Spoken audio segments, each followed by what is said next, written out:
Tamar Zandberg is Israel's Environment Protection Minister and has been at the COP27 talks in Sharm el-Sheikh.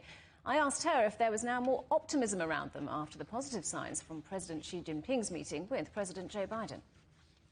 I did meet with the special envoy of China and of the U.S. actually, and I think they were quite optimistic about the agreements between the U.S. and China even before the meeting. So I guess that probably kind of lifted the mood, but I guess the next few days will be crucial. So what's the biggest challenges facing your country when it comes to climate change? The time for delivery.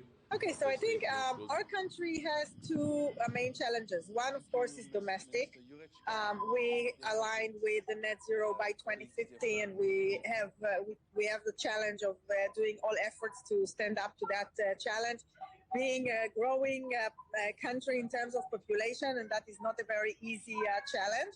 And on the other hand, I think that in the background of COP in our region, in the Middle East, our challenge would be to enhance our regional cooperation and see that we meet the challenge of climate together with our neighbors, with Egypt, with Jordan, many countries of the region.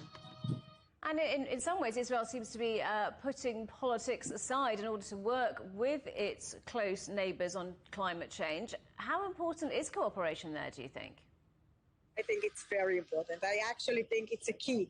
You know, with looking at climate, we sometimes look to Europe or to the US to see the standards and what the big countries are doing. But actually, we share the climate with the countries of the region. We share the desert and the sea and the rising temperature. And these are challenges that I think no country can face alone.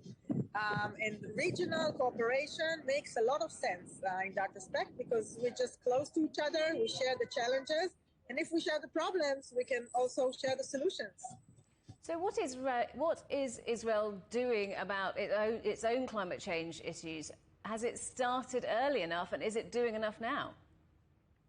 Yeah, I think it's a common knowledge that Israel joined in a little late.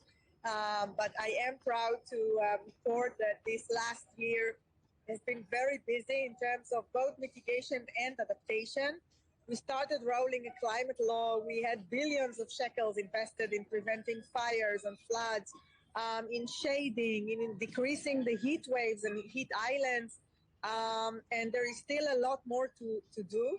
And we hope to keep up, and we also hope that our advantage, that is our innovation and technology, can serve not only Israel's mitigation and adaptation, but also be a solution to move the needle in the region and globally. So what would you like to see emerge from this COP27?